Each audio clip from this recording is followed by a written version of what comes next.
ہم نے بھی اپنے مختلف لوگوں سے کنسلٹیشن کی اور جو تحقیق کی وہ آپ کو سامنے نظر آ رہی ہے کہ یہ فیصلہ کہ اب آگے کیسے بڑھنا ہے، اس کو کرنے کے لیے صرف یہ کوئی میری ثوابدید نہیں تھی یا صرف منسٹری آف ایجوکیشن کا نہیں، ایک وائڈ کنسلٹیٹیو پروسیس شروع ہوا، ایکسپرٹس کے پینل تھنک ٹینک سے اور مختلف ادارے جو تھے وہاں سے لیے گئے، جو دنیا کے ٹرینڈز تھے، جو ہمارے علاقے میں ہمارے خطے میں ہو رہا تھا، اس کا جائزہ لیا گیا، اس کو جانچا گیا۔ اس کے بعد ہیلتھ منسٹری نے، ہمارے ساتھ ڈاکٹر فیصل صاحب بیٹھے ہیں جنہوں نے بڑی محنت سے سارے پروونسز سے کنسلٹ کیا اور ڈیٹا لیا اور ڈیٹا اکٹھا کر کے اس کو آگے بڑھایا۔ جو اسکولوں کے چینز تھے ان کے ساتھ کنسلٹیشن ہوئی، اور فیڈریٹنگ یونٹس کے ساتھ تو جیسے میں نے کہا کہ ہم inter provincial education ministers conference کے ذریعے ایک ریگولر کنسلٹیشن کرتے رہے۔ ہیلتھ منسٹری ہیلتھ سائڈ پہ کرتی رہی، ایجوکیشن منسٹری جو ہے وہ ایجوکیشن سائڈ پہ کرتی رہی۔ تو یہ ایک پورا ایک لمبا پروسیس تھا جس میں ہم آج اس نتیجے پہ پہنچے ہیں کہ ہم نے یہ فیصلہ کیا ہے کہ جو تعلیمی ادارے ہیں ان کو بتدریج کھولا جائے، اور اس کے لیے جو ہم نے فیصلہ کیا ہے، national command and operation centre نے جس کو اپروو کیا ہے، وہ یہ ہے کہ 15 سپٹمبر سے جتنے بھی ہمارے ہائر ایجوکیشن کے انسٹیٹیوشنز ہیں، یعنی کہ ساری یونیورسٹیز، سارے جتنے بھی ہائر ایجوکیشن کے پروفیشنل کالجز ہیں، وہ سارے کے سارے 15 سپٹمبر سے کھل جائیں گے۔ اس کے علاوہ 9ویں اور 10ویں، 11ویں اور 12ویں انٹرمیڈیٹ کالجز اور 9ویں 10ویں کلاس اسکولوں میں جو ہے وہ بھی اس کی بھی اجازت ہو جائے گی۔ سو یہ ایک بہت بڑا فیصلہ ہے،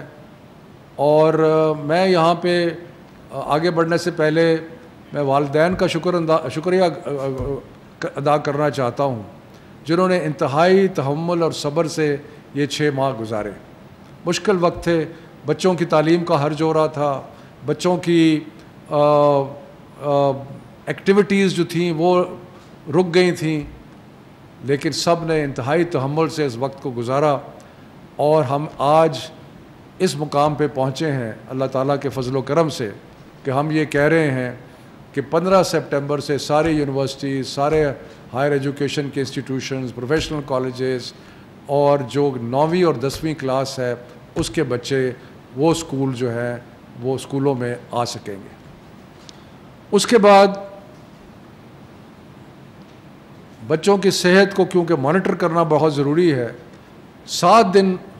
ہم دیکھیں گے، 7 دن کے بعد دوبارہ جائزہ لیا جانے کے بعد 23 سپٹمبر کو 6ویں، 7ویں اور 8ویں کی کلاسز جو ہیں ان کو بھی اجازت ہوگی اور وہ بھی کھل جائیں گے۔ تو جو ہائر ایجوکیشن کے اسٹوڈنٹس ہیں وہ تقریباً 70 لاکھ ہیں، جو 6ویں سے 8ویں کے کلاسز میں اسٹوڈنٹس ہیں سارے پاکستان میں، اور اس میں سرکاری بھی ہیں، پرائیویٹ بھی ہیں، سارے ہیں، وہ تقریباً 64 لاکھ ہیں۔ اور اس کے بعد 1 ہفتہ اور انتظار کیا جائے گا، اور 30 سپٹمبر کو اگر حالات ٹھیک رہے، حالات کا جائزہ لینے کے بعد یہ فیصلہ کیا جائے گا کہ پرائمری کے سارے اسکول جو ہیں وہ بھی کھول دیے جائیں۔ تو اب میں ذرا اس کو ریپیٹ کرتا ہوں کہ ہم نے یہ بتدریج تعلیمی ادارے کھولنے کا فیصلہ کیا ہے، اور اس کا طریقہ کار یہ بنایا ہے کہ 15 سپٹمبر کو ساری یونیورسٹیز، سارے ہائر ایجوکیشن کے ادارے اور 9ویں اور 10ویں کلاس جو ہے وہ اس کا اجرا ہو جائے گا اور اس کو کھولنے کی اجازت ہوگی۔ اس کے بعد 7 دنوں کے بعد 23 سپٹمبر کو دوبارہ جائزہ لینے کے بعد جو 6ویں سے 7ویں 8ویں کلاس ہے ان کو اجازت ہوگی کہ وہ اسکول میں آ سکیں اور ایک ان کے لیے بھی کھول دیا جائے گا. اور آخری 30 سپٹمبر کو پرائمری انسٹیٹیوشنز جو ہیں وہ بھی کھول دیے جائیں گے. یعنی کہ 15 دن کے عرصے میں اگر حالات ٹھیک رہے، جو انشاءاللہ لگ رہا ہے کہ ہوں گے، لیکن ہم بڑے بغور جائزہ لینے کے بعد یہ سارے انسٹیٹیوشنز جو ہیں ان کو کھول دیں گے. اس میں کھولنے کے بہت سارے جو ریکوائرمنٹس ہیں، جس کو اسٹینڈرڈ آپریٹنگ پروسیجرز کہتے ہیں، وہ بھی نافذ ہوں گے. اور اس کے بارے میں اور ہیلتھ کے بارے میں ڈاکٹر فیصل صاحب جو ہیں وہ آپ کو prime minister special assistant on health وہ آپ کو بتائیں گے. لیکن میں پھر ایک دفعہ سارے والدین کا اور سب کا شکر گزار ہوں کہ جنہوں نے انتہائی صبر و تحمل سے، اور طالب علم جو کہ 6 ماہ سے اسکول نہیں جا رہے، یونیورسٹیز کو نہیں جا رہے، کالجز میں نہیں جا رہے، انہوں نے بھی انتہائی تحمل سے یہ وقت گزارا ہے. میں سب کا شکر گزار ہوں. ڈاکٹر فیصل صاحب. شکریہ شفقت صاحب. میں صرف چند لمحات لوں گا کچھ واضح کرنے کے لیے کہ جو فیصلے ہم نے کیے ہیں اس کا طریقہ کار کیا رہا ہے، اس کے پیچھے منطق کیا رہی ہے، اور آئندہ آنے والے دنوں میں وہ کون سی احتیاطی تدابیر ہیں جن کو اپنانا ہمارے لیے بہت اہم ہوگا. اس کی تفصیل تو ہماری جو گائیڈ لائنز ہیں وہ ہماری ویب سائٹ پہ موجود ہیں محکمہ صحت کی، لیکن کچھ اس کے جو چیدہ اور اہم حصے ہیں ان کا میں ذکر کرتا چلوں. سب سے پہلے تو یہ، جیسے شفقت صاحب نے فرمایا کہ ہم نے پہلے ہی فیصلہ کیا تھا کہ ایک دن ہوگا جب ہم اس اپنی پریزنٹ سٹیٹ کو انالائز کریں گے، دیکھیں گے ہم کہاں کھڑے ہیں، ہمارے کیا اعداد و شمار ہیں، بیماری کا پھیلاؤ کہاں ہے، اور اگر ہمیں اطمینان ہوا تو پھر یہ جو 15 ستمبر کی تاریخ تھی جس کو ایک اندازے کے طور پر رکھا گیا تھا، اس میں پھر اسکول کھول دیے جائیں گے. تو آج کی پوزیشن یہ ہے کہ ہمارے جو ٹیسٹ ہیں، جو ہمارے ٹیسٹ کی پازیٹیوٹی کا پرسنٹیج ہے، وہ تمام ہمیں تسلی بخش دکھتا ہے، اور ہم سمجھتے ہیں کہ ہم اس کی بیسس پہ جو گزشتہ تمام اوپننگز ہوئی ہیں، جو تمام پیچھے ریلیکسیشن کی گئی ہے ایکٹیویٹی میں، ان کے جو بھی اثرات آنے تھے وہ کسی حد تک واضح طریقے سے نظر آ رہے ہیں، اور ہم ایک کانفیڈنس کے ساتھ کہہ سکتے ہیں کہ اب ہمیں اسکول کھول دینے چاہیے بتدریج طریقے سے. ادارے جو ہیں تعلیم کے ان کو کھول دینا چاہیے. اچھا، اس میں جیسے شفقت صاحب نے فرمایا وہ ایک بتدریج سٹیپ ہوگا، سٹیجڈ پروسیس ہوگا، اور انہوں نے اس کی تفصیل آپ کو بتا دی. میں اس کے باریکی میں دوبارہ نہیں جاتا، لیکن یہ بتاتا چلوں کہ یہ اس پہ بہت دنیا بھر میں بھی بحث رہی ہے، پاکستان میں بھی ڈیبیٹ رہی ہے، ہمارے اپنے فورم پہ بھی اس پہ بہت ڈسکشن ہوئی کہ چھوٹے بچے پہلے، بڑے پہلے، بیچ والے پہلے، اور یا اس کس سیکوینس میں یا کس انداز سے ان کو کھولا جائے. تمام عوامل کو مد نظر رکھ کے، دنیا کی ایویڈنس کو دیکھ کے، جس میں کچھ بسا اوقات چھوٹے بچوں کی طرف زیادہ ہوتا ہے رجحان کہ ان کو پہلے کھولا جائے، لیکن جب ہم نے اس سارے معاملے کا جائزہ لیا اور جو ہمارے اسٹوڈنٹس کی تعداد ہے مختلف سیکٹرز میں، جب اس پہ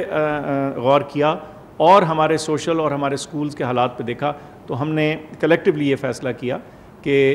اس کو پہلے ہائر ایجوکیشن اور ہائر سیکنڈری اسکول، اور پھر 6 سے 9 تک، اور پھر اس کے بعد پرائمری اسکولز. تو یہ اس کے پیچھے بیک گراؤنڈ اور بیسک سوچ تھی. اس میں بہت کنسلٹیشنز اور غور و غوص ہوا. جو آئندہ آنے والے دنوں میں ہم نے احتیاطی تدابیر کرنی ہیں، وہ اس کی باریکی اور تفصیل تو جیسے میں نے بتایا موجود ہے، لیکن اس کے جو اہم جز ہیں وہ یہ ہے کہ جہاں کہیں بھی یہ بچے پڑھنے، ہمارے نوجوان اکٹھے ہوتے ہیں پڑھنے کے لیے، ادھر جو ڈینسٹی ہے، یعنی ایک کمرے میں یا ایک کلاس روم میں یا ایک لیب میں جو عام ایکسپیکٹڈ نمبر ہوتا ہے لوگوں کا، اس کو کم کرنے کی ضرورت ہے. اس میں جو پھیلاؤ ہے بیماری کا، اس کو روکنے کے لیے اس کی جو ڈینسٹی ہے وہ کم کرنی ہے. اب اس کا کیا مطلب ہے؟ اس کا مطلب یہ ہے کہ مثال کے طور پہ اگر ایک کلاس کے کمرے میں 40 بچہ عام حالات میں بیٹھتا ہے، تو ہماری کوشش یہ ہوگی کہ اس کو ہم 2 شفٹوں میں یا 2 دنوں میں ڈیوائیڈ کر دیں. 20 بچے ایک دن آئیں اور 20 بچے اگلے دن آئیں. مقصد یہی ہے کہ کسی ایک وقت پہ ایک تنگ جگہ میں جو لوگوں کی تعداد ہے، بچوں کی تعداد ہے، اس میں کمی کی جائے، تاکہ ایک سے دوسرے میں جو پھیلاؤ ہے بیماری کا وہ روکا جا سکے۔ دوسری بات یہ ہے کہ حد الوسع کوشش ہو کہ ان کے درمیان جہاں بچے بیٹھے ہیں ایک فاصلہ مینٹین ہو، اور وہ اسی صورت میں ہو سکتا ہے اگر آپ نے یہ جو پہلا قدم ہے یہ لے لیا ہو، یعنی آپ نے ایک کلاس کو 2 یا 3 حصوں میں ڈیوائڈ کر دیا ہو اور وہ اس کے مطابق بچے ایک دن ایک سیٹ آئے اور اگلے دن دوسرا بیچ آئے۔ اس کے بعد جو ایک بہت اہم اور میں سمجھتا ہوں شاید کلیدی رول اس معاملے میں ہو، وہ ماسک کا استعمال ہے۔ میں نے پچھلی دفعہ بھی ذکر کیا تھا کہ یہ سرجیکل ماسک ہے، ضروری نہیں کہ یہ سرجیکل ماسک ہی استعمال ہو۔ تمام ماں باپ سے گزارش ہے کہ وہ اپنے بچوں کے لیے چاہے کپڑے کا ماسک، ایک کپڑے کا حصہ لے کے ایک رومال نما جگہ کو کپڑے کو اس کے ساتھ ڈوریاں ڈال کے اس سے بھی ماسک بنایا جا سکتا ہے اور اس کو روزانہ دھو کے استعمال کیا جا سکتا ہے۔ تو ماسک کا استعمال لازم طور پہ کیا جائے، بچوں کو سمجھائیں بھی، ان کو اس کی اہمیت بھی بتائیں، اور اسکول کی انتظامیہ سے، کالج کی انتظامیہ سے کوآپریٹ بھی کریں، کیونکہ ان کو ہدایت ہے کہ انہوں نے اپنے اپنے اداروں میں اس چیز کا اطلاق کرنا ہے۔ تو یہ ماسک بہت ایک اہم ہمارا حصہ ہوگا کام کا۔ ایک اور بات یہ ہے کہ میری والدین سے اور بچوں سے، اور بیچ میں سارے بچے نہیں ہیں، نوجوان بھی ہیں ہمارے، ان سے درخواست ہے کہ اگر آپ بیمار ہیں، اگر آپ کو کھانسی ہے، بخار ہے خصوصاً، تو آپ کسی صورت بھی اسکول، کالج یا یونیورسٹی مت جائیں، کیونکہ آپ کی بیماری سے کسی اور کو لگنے کا خطرہ ہو سکتا ہے۔ تو یہ کچھ سیلف سکریننگ بھی ہے، یعنی آپ نے خود بھی ایک ذمہ داری اٹھانی ہے کہ اگر آپ بیمار ہیں تو آپ اسکول نہ جائیں، کالج نہ جائیں، لیکن تعلیمی اداروں کو بھی یہ ہدایت کی گئی ہے کہ اس قسم کی سمٹم کی سکرین اور جہاں ممکن ہو وہاں ٹیمپریچر چیک کیا جائے تاکہ بیمار بچے یا بیمار نوجوان جو ہیں وہ تعلیمی اداروں میں نہ آئیں۔ ہاتھ دھونے کی، ہینڈس ہائیجین کی، ہینڈ واشنگ کی جو اہمیت ہے اس کا ذکر ہو چکا ہے، میں اس پہ بہت نہیں کہوں گا، لیکن میں سمجھتا ہوں کہ وہ بھی ایک اہم جز ہے۔ یہ ساری چیزیں، یہ سارے اقدامات کرنے کے باوجود ہم اپنا گارڈ لوور نہیں کریں گے، ہم اس چیز سے نظر نہیں ہٹائیں گے کہ کتنے لوگ کہاں ٹیسٹ میں پازیٹیو آ رہے ہیں۔ تو اس کی پوری ایک اسٹریٹجی ہے جو محکمہ تعلیم کے ساتھ شیئر ہو چکی ہے، جو آپ کے محکمہ صحت ہیں اس میں کوآپریٹ کریں گے، اور ہم ایک سینٹینل اسکریننگ کریں گے۔ چند چنے ہوئے اسکول اور کالج اور یونیورسٹیاں جو ہیں ان میں ہر 2 ہفتے بعد ٹیسٹنگ ہوگی، تاکہ ہمیں یہ اندازہ ہوتا رہے کہ بچوں کے اسکول اور یونیورسٹی آنے کے بعد کوئی خاطر خواہ اضافہ تو نہیں ہو رہا بیماری میں۔ اس کے علاوہ ہم جو نیشنل فگرز ہیں، جو ہمارے پروونشل انفارمیشن آتی ہے، ادھر سے بھی ہم یہ سارا اعداد و شمار پہ نظر رکھیں گے، تاکہ اگر خدا نخواستہ اس میں کوئی اونچ نیچ آتی ہے تو ہم اس کے مطابق اپنے فیصلے کو ریوائز بھی کر سکیں اور کچھ بہتر تدابیر بھی اس میں بروئے کار لا سکیں۔ آخر میں بس اتنا کہوں گا کہ یہ جتنے بھی ہم نے اقدامات آج تک کیے ہیں، انڈسٹری کو، ریسٹورنٹس کو،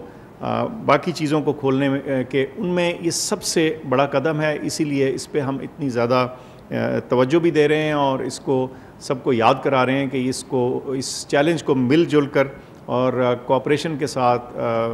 جو ہے اگر ہم نے اڈاپٹ کیا تو انشاءاللہ اس مشکل مرحلے سے بھی ہم نکل آئیں گے، اور نہ صرف کہ پھر ہمارے بچے اپنی تعلیم مکمل طور پہ اچھی طرح سے حاصل کر سکیں گے، بلکہ ہم اس بیماری کے پھیلاؤ سے بھی رکنے میں کامیاب ہوں گے انشاءاللہ۔ میں دو تین چیزیں اور عرض کرنا چاہتا ہوں۔ ایک تو یہ کہ یہ جو 15 تاریخ کو ہم تعلیمی ادارے 9ویں کلاس سے اوپر کے، یعنی کہ یونیورسٹیز اور انٹرمیڈیٹ کالجز اور وہ جو سارے کھول رہے ہیں، اس کا اطلاق ووکیشنل جتنے بھی ہمارے ہنر کے ادارے ہیں ان پر بھی ہوگا، یعنی کہ ووکیشنل کے جو ادارے پہلے فیکٹریز میں یا باقی جگہ ٹریننگ دے رہے تھے، اب جو کلاس روم ٹریننگ ووکیشنل کی یا ہنر کی ہوگی، وہ سارے ادارے جو ہیں ان کو بھی کھلنے کی اجازت ہوگی۔ صرف ایک اطلاع عرض کروں کہ جب ہم تعلیمی اداروں کا ذکر کرتے ہیں تو اس میں ہم سب تعلیمی اداروں کا ذکر کرتے ہیں، جس میں مدارس بھی شامل ہیں، جس میں سرکاری اسکول بھی شامل ہیں، جس میں پرائیویٹ اسکولز بھی شامل ہیں، اور اس کے اندر ووکیشنل اسکولز بھی شامل ہیں۔ تو یہ سارے تعلیمی ادارے ہیں، ان کا اور جو فیصلہ آج کیا گیا ہے اس کا اطلاق سب پہ ہے، مدارس پہ بھی ہے، سرکاری اسکولوں پہ بھی ہے، پرائیویٹ اسکولوں پہ بھی ہے، اور ووکیشنل انسٹیٹیوشنز جو ہیں ان پر بھی ہے۔ اور دوسری بات جو آسان بات نہیں ہے کہنی لیکن کہنا پڑتا ہے کہ جہاں پہ ہم نے یہ محسوس کیا کہ ایس او پیز پہ یا احتیاط نہیں برتی جا رہی وہاں پہ حکومت جو ہے وہ پھر تادیبی کارروائی بھی کر سکتی ہے. یعنی کہ اگر کسی اسکول نے اور کسی بھی ایجوکیشنل انسٹیٹیوشن نے جو ہم نے بنیادی تدابیر بتائی ہیں اگر ان پہ عمل نہ کیا تو اس کی نیچرلی اس میں اس کی اجازت نہیں دی جا سکتی اور اس پہ کوئی کارروائی بھی ہوگی. اور یہ جو ڈاکٹر صاحب نے جیسے کہا یہ بہت مشکل فیصلہ ہے اور مشکل مرحلہ ہے کیونکہ اس پہ سارے قوم کے جو بچے ہیں ان کا مستقبل جو ہے اس کا آسان فیصلہ نہیں تھا. بہت سوچ سمجھ کے بہت احتیاط برت کے سارے جو صحت کے معاملات تھے ان کو مد نظر رکھ کے یہ فیصلہ کیا جا رہا ہے. اور اس میں کامیابی تبھی ہوگی کہ جب کوآپریشن ہوگی, والدین کی کوآپریشن ہوگی, ٹیچرز کی کوآپریشن ہوگی, اسکولز کے اور جو مختلف تعلیمی ادارے ہیں ان کے ایڈمنسٹریٹرز کی کوآپریشن ہوگی. تو سب نے اپنا اپنا رول ادا کرنا ہے, سب نے اپنا اپنا جو ذمہ داری ہے اس کو نبھانا ہے اور یہ مل کے نبھانا ہے. تبھی یہ اس میں کامیابی جو ہے وہ ممکن ہوگی. اور آخر میں جو national command and operation centre نے جس طرح اس کو محنت سے اس سارے ایشو کو ٹیکل کیا ہے میں ان کو بھی خراج تحسین پیش کرتا ہوں کہ انہوں نے بہت محنت سے اس سارے ایشو کو کیا ہے. اب اللہ تعالیٰ سے دعا کرتے ہیں کہ یہ جو مشکل فیصلہ ہے اللہ اس میں ہمیں سرخرو کرے اور انشاءاللہ تعالیٰ یہ جو تعلیمی ایک نقصان ہوا ہے اس کو ہم اگلے چند ماہ میں پورا کر سکیں اور بچوں کی تعلیم کا جو سلسلہ ہے اس کو دوبارہ شروع کر سکیں. اور بھی کچھ اٹیچڈ معاملات ہیں جن کے بارے میں ہم سوچ رہے ہیں, مثلاً یہ کہ امتحان جو آگے آنے ہیں ان کے شیڈیول جو ہے اس کو کچھ تبدیل کیا جائے, کورس ورک جو ہے اس کے بارے میں سوچا جائے. تو یہ ساری چیزیں جس طرح ہم آگے بڑھیں گے اس کے بارے میں فیصلہ کیا جائے گا. بڑی مہربانی, شکریہ.